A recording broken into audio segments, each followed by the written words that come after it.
Dunyoning qaysi burchagida qanday sharoitda mehnat qilmasin, har qaysi inson uchun o'z tug'ilib o'sgan makoni, mehribon oilasi va yaqinlarining issiq taftidan, didoridan ko'ra azizroq va qadrliroq ne'mat yo'q.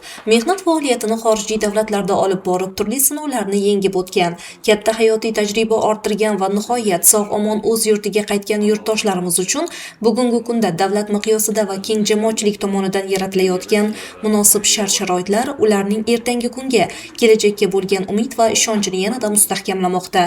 Ma'lumki, uzoq vaqt davomida o'zga yurtda, mutlaqo begona muhitda va turli xil sharoitlarda mehnat qilib, vatanga qaytgan insonlar jamiyatga qayta moslashish jarayonida muayyan ijtimoiy, moliyaviy va psixologik to'siqlarga duch kelishlari hayotning tabiiy qonuniyatidir.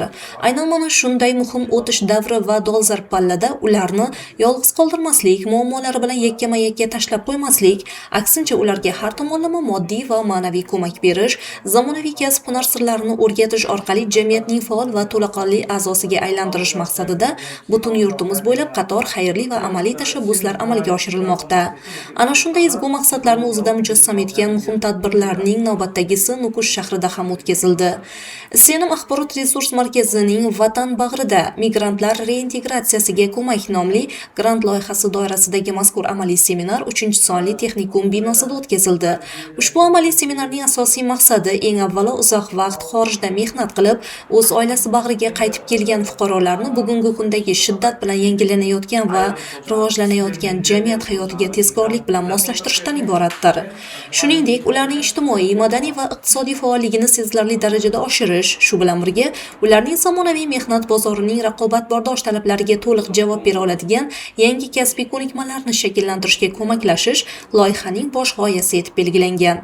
Seminar davomida loyihaga jalb etilgan malakali trenerlar tomonidan barcha ishtirokchilarga ushbu grant loyihasining tub mazmun mohiyati, uning doirasida bugungi kunga qadar amalga oshirilayotgan keng ko'lamli ishlar hamda yaqin kelajakda ko'zlangan va kutilayotgan ijobiy natijalar haqida batafsil ma'lumotlar taqdim etildi. Mutaxassislar o'zlarining chiqishlarida mehnat migratsiyasidan qaytgan fuqarolarning reintegratsiya, ya'ni vatanga qayta moslashuv jarayonida tez-tez uchrayotgan turli xil ijtimoiy, huquqiy va ayniqsa ruhiy muammolarni o'rtaga tashladilar va keng jamoatchilik e'tiboriga havola qildilar. Ularning oila davrasiga va umuman jamiyatga qayta integratsiyalashuvidagi mavjud qiyinchiliklar, ishga joylashdagi to'siqlar chuqur tahlil qilinib, ushbu murakkab masalalarni bartaraf etishning eng samarali, zamonaviy va ilg'or yechimlari loyiha qatnashchilari bilan savol-javob tariqasida qizg'in muhokama qilindi.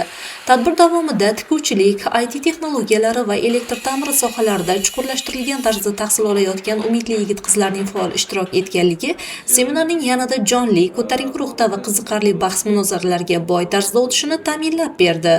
Nazariy bilimlar, ma'ruzalar bilangina cheklanib qolmasdan maxsus tashkil etilgan amaliy mashg'ulotlar, master-klasslar va ochiq yuzma-yuz muloqotlar orqali barcha ishtirokchilar o'zlarining tanlagan sevimli kasblari bo'yicha bilim va malakalarni yanada mustahkamlash, yetuk mutaxassislardan qimmatli maslahatlarni olish hamda o'zaro tajriba almashishdek imkoniyatga ega bo'ldilar.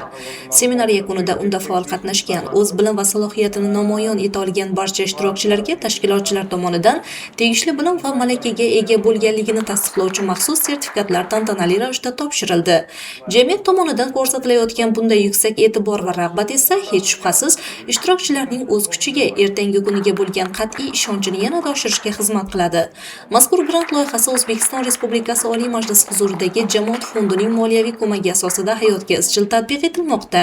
Bu esa o'z navbatida yurtimizda nodavlat, notijorat tashkilotlar tomonidan ilgari surilayotgan barcha ezgu tashabbuslar davlatimizning, hukumatimizning e'tibori va diqqat markazida ekanligini, chet eldagi mehnat migrantlarning vatan bag'riga, o'z oilalari bag'riga qaytib, tinch, osoyishta va farovon hayot kechirishlari uchun barcha zarur shart-sharoitlar yaratilayotganligini amalda yaqqol namoyon etadi.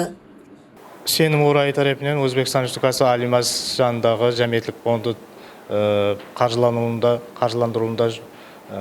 vatan quchog'ida migrantlar reintegratsiyasına ko'mak atamasida grant joylari amalga oshirilmoqda. Grant joylari shengberinde migratsiyadan qaytib kelgan fuqarolarni vatanga qaytib kelgandan keyin bemlesi uyağına reintegratsiya proseslerine jardam beru, ularga psixologiyalik, yuridikalik, kasblik ko'nikmalarga ham sonday-ақ жұмыс табуына jardam beruді grant joylari maqsad etib qo'ygan.